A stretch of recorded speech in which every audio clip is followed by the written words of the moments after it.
Ghostbusters 2024 में आई एक विज्ञान फाई कॉमेडी फिल्म है जो लोकप्रिय भूत शिकारी फ्रेंचाइजी पर आधारित है। यह 1986 की मूल फिल्म और 2022 के रिब्यूट की अगली कड़ी है।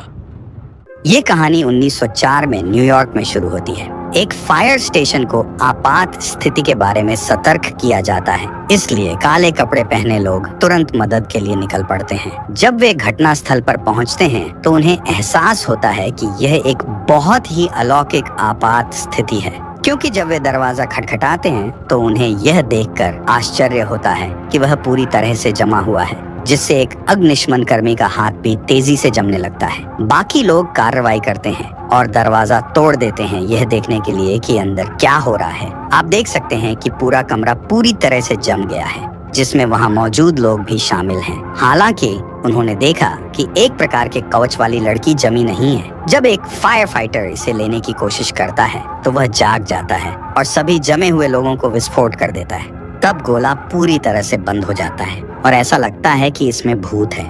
तो हम वर्तमान में लौटते हैं और हमारे भूत शिकारी काम पर हैं। वे मायावी ड्रैगन को पकड़ने के लिए अपने ट्रिगर का उपयोग कर रहे हैं। हालांकि काम तब तक पूरा नहीं होता जब तक कैली भूत को रोकने के लिए ड्रोन का उपयोग नहीं करती। दुर्भाग्य से लड़कों ने बहुत नुकसान पहुंचाया और इससे मेयर बहुत परेशान हुए और उन्होंने उन्हें उनके कार्यों के लिए फटकार लगाई। इसके अलावा उनका मानना है कि फीबी बाल शोषण का हिस्सा है, क्योंकि वह अभी भी नाबालिग है, इसलिए वह उससे अपने परिवार के साथ काम करना बंद करने के लिए कहता है। अंत में मेयर ने उन्हें स्पष्ट कर दिया कि वह तब तक नहीं रुकेंगे जब तक कि वह उस फायर स्टेशन को ध्वस्त नहीं कर देते जहां वे रहते हैं, और उनके द्वारा किए गए सभी नुकसान के लिए उन्हें जिम्मेदार मानते हैं। तो अब फीबी टीम का हिस्सा नहीं रह सकती। यह बात किशोर को बहुत परेशान करती है, लेकिन उनके पास कोई अन्य विकल्प नहीं है। गैरी उस भूत को छोड़ देता है जिसे उन्होंने स्टोरेज यूनिट में फंसाया था, लेकिन उसे एहसास होता है कि उसे समस्याएं हो रही हैं। शायद इसलिए क्योंकि यह पहले से ही कई आत्माओं से भरा हुआ है, जिसका समाधान उन्हें ढूंढना होगा।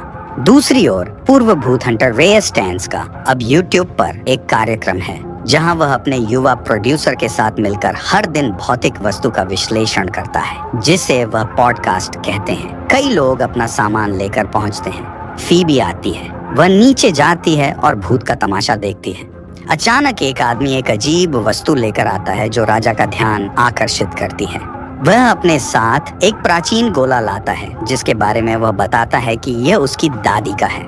स्टैंड्स इसका विश्लेषण करते हैं और मानते हैं कि पीतल की भौतिक वस्तु का उपयोग पहले बुरी आत्माओं को फंसाने के लिए किया जाता था। वह विशेष उपकरण के साथ निरीक्षण करता है और इससे एक बड़ी ऊर्जा उत्सर्जित होने लगती है, और जिस कांच के ऊपर रखा गया था वह जम जाता है और पूरी तरह से टूट जाता है। स्टैंड्स आश्चर्यचकित हो जाता है और वस्तु खरीद लेता है। इस बीच फायर स्टेशन को भी जबरदस्त ऊर्जा महसूस हुई और इसने स्टोरेज यूनिट में कई नुकसान पहुंचाए। इसलिए गैब्रियल ने जेनिन से किसी प्रकार का समाधान खोजने के लिए कहा। उसके बाद ट्रेवर एक भूत को पकड़ने जाते हैं, लेकिन भूत उसे चकमा देकर उसे गिला करके चले जाते हैं। अलार्म बजता है और घोस्टबस्टर्स के पास एक नया इमरजेंसी आता है। फीबी भी जाना चाहती है, लेकिन उसके माता पिता उसे जाने नहीं देंगे, क्योंकि वह जानती है कि जब तक वह 18 साल की नहीं हो जाती वह टीम का हिस्सा नहीं बन सकती। इससे वह बहुत दुखी हो जाती है। किशोरी ने अपना ध्यान भटकाने के लिए पार्क में टहलने और शतरंज खेलने का फैसला किया।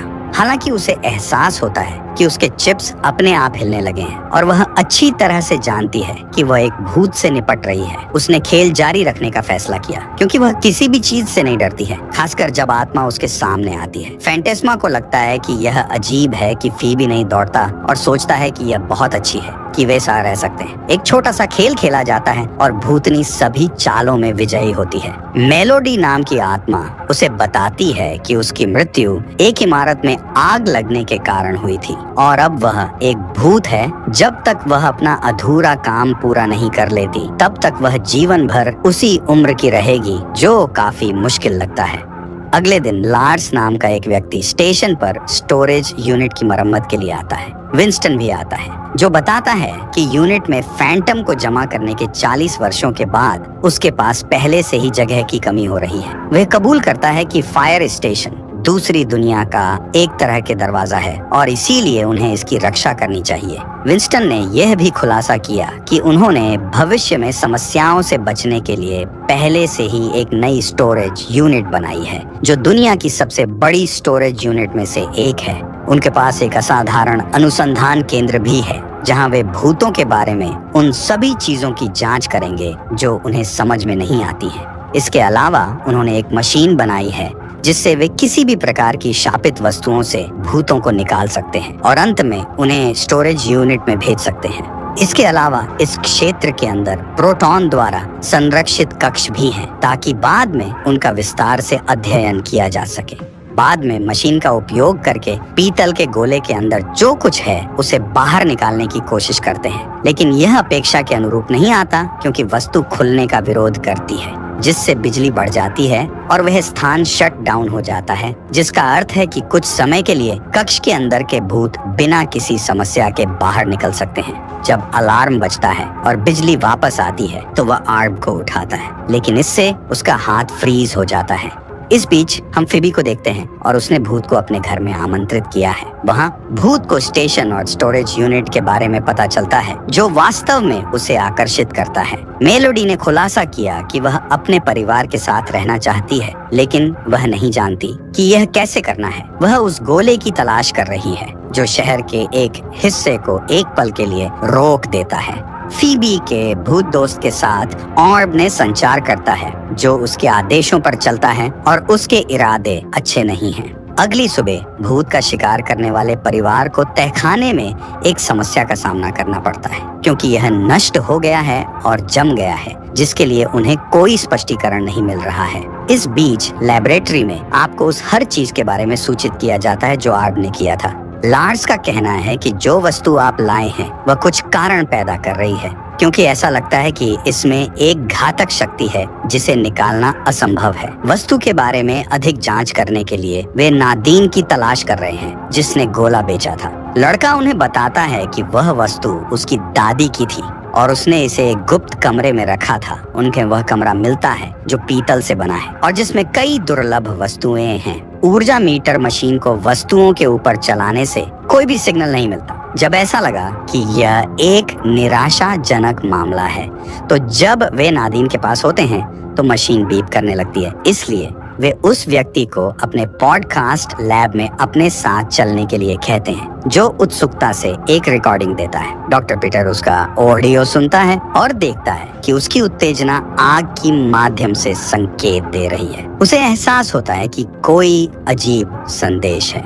इसके बाद स्टैन और फीबी एक पुराने दोस्त की तलाश कर रहे हैं जो हमें यह समझने में मदद कर सके कि यह किस बारे में है। वे डॉक्टर ह्यूबर्ट से मिलने के लिए लाइब्रेरी पहुंचते हैं। वह ऑडियो सुनना शुरू करते हैं और बताते हैं कि यह एक मृत भाषा के बारे में है जो अब मौजूद नहीं है। वह उन्हें एक प्राचीन पुस्तक दिखाने के लिए ले जाते हैं और बताते हैं कि उनके पास जो गोला है एक जादुई जेल है जिसमें गाराका नामक भूत देवता है, एक ऐसा देवता जो उसके सामने आने वाली हर चीज को जमा देने में सक्षम है। यह भी उल्लेख किया गया है कि एक राग की रिकॉर्डिंग है जो गोला खोलती है। जब वे इसे सुन रहे थे तभी एक शरारती भूत मेलोडिक सिलेंडर लेकर वहां से भाग जाता है। लड़के उसे वापस पाने की कोशिश करने के लिए उसके पीछे जाते हैं। भूत शेर की एक मूर्ति में घुस जाता है और उन पर हमला करना शुरू कर देता है। वे मूर्ति को टुकड़े टुकड़े करने में कामयाब हो जाते हैं, लेकिन दुर्भाग्यवश पुलिस उन्हें रोक देती है। मेयर ने इस क्षण का लाभ उठाते हुए भूत शिकारियों को समाप्त कर दिया, यह तर्क देते हुए कि वे एक खतरा हैं क्योंकि वे केवल विनाश का कारण बनते हैं। फबी के माता पिता ने उसे सजा दी। इसे ध्यान आकर्षित करने वाला व्यवहार कहा जाता है जिसे किशोरी बहुत बुरी तरह से लेती है। जब वे घर पहुंचते हैं तो उन्हें पता चलता है कि पुलिस ने उनके कई उपकरण जब्त कर लिए हैं और संभवतः पूरी जगह को ध्वस्त कर दिया जाएगा। नदीम जो साइड पर था स्टैंस के साथ अपनी शक्तियों का अभ्यास करता है जो उसे बताता है कि अपने पूर्वज के कारण वह संभवतः अंतिम फायर बेंडर्स आर्ब रक्षक है जो गराका को बर्फ प्रलय करने से रोकता है। निसंदेह इस स्वीकारोक्ति ने उसे चकित कर दिया है और वह नहीं जानता कि क्या करे।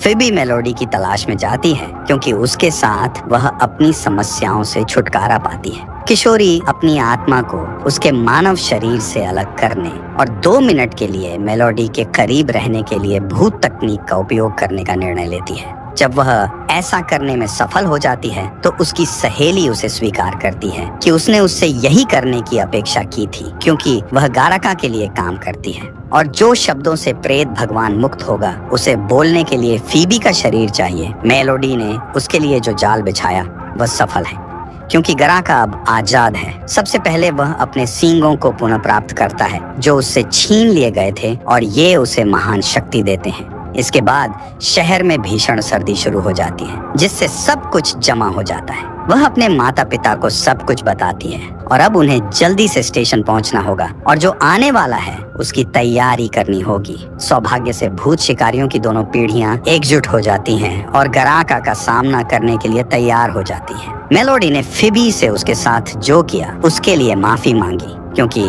आखिरकार वह उससे प्यार करने लगी थी। वे मेलोडी से उसकी मदद करने के लिए कहती है, लेकिन उसका भूत दोस्त उसे बताती है कि बहुत देर हो चुकी है, क्योंकि गाराका पहले से ही फायर स्टेशन पर है। भूत शिकारी अपने उपकरण तैयार कर लेते हैं, लेकिन वे बेकार होते हैं। नदीम ने गाराका को जाने के लिए कहा, यह दावा करते हुए कि वह उसे चोट नहीं पहुंचाना चाहता, क्योंकि वह आग का स्वामी है। दुर्भाग्य से गाराका नदीमा का लाइटर नष्ट कर देता है, क्योंकि यह काम नहीं करता है और हर कोई फ्रिज हो जाता है। गाराका उन सभी भूतों को रिहा कर देता है जिन्हें 40 वर्षों से कैद किया गया था, जो अब पूरे न्यूयॉर्क में है। फिबी अपने amplified brass coated proton pack के साथ हार नहीं मानने के लिए दृढ़ संकल्पित है। वह दुष्ट देवता से लड़ने की कोशिश करती है जो बर्फीली हवाएं फेंकता है और उसे फ्रीज करना शुरू कर देता है। मेलोडी अपने दोस्त की मदद करने का फैसला करती है और वह माचिस जलाती है जो वह हमेशा अपने साथ रखती है। नदीम आग लेता है और अपनी पूरी ताकत से गाराका को ध्वस्त कर देता है। इससे हर चीज को पिघलने और राक्षस से लड़ना शुरू करने में मदद मिलती है। घोस्ट हंटर्स गाराका को नई खाली स्टोरेज यूनिट में फंसाने में कामयाब रहे और वह अंततः सुरक्षित निकल गया। मेलोडी ने जो निर्णय लिया था उससे उसे पूरी तरह से परलोक में जाने की अनुमति देता है। वह अपने दोस्त को अलविदा कहती है। अब स्पैंगलर परिवार न्यूयॉर्क की सड़कों पर लौट आया है। घोस्ट हंटर्स का उन लोगों द्वारा उत्साहवर्धन किया जाता है जो उनके प्रति आभारी हैं। मेयर जो घोस्ट बस्टर्स से नफरत करते थे उन्हें नायक के रूप में स्वीकार करने के लिए मजबूर हैं। घोस्ट बस्टर्स थके हुए लेकिन विजयी होकर मलबे के बीच खड़े हैं। घोस्ट गॉड ने सीलबंद कलाकृतियों को एक बार फिर से हरा दिया। भूत अब फिर से शहर में है। स्पैंगलर परिवार के पास अभी जश्न मनाने का समय नहीं है। उन्हें शहर में छोड़े गए सभी भूतों को पकड़ना है और ये इस कहानी का अंत है।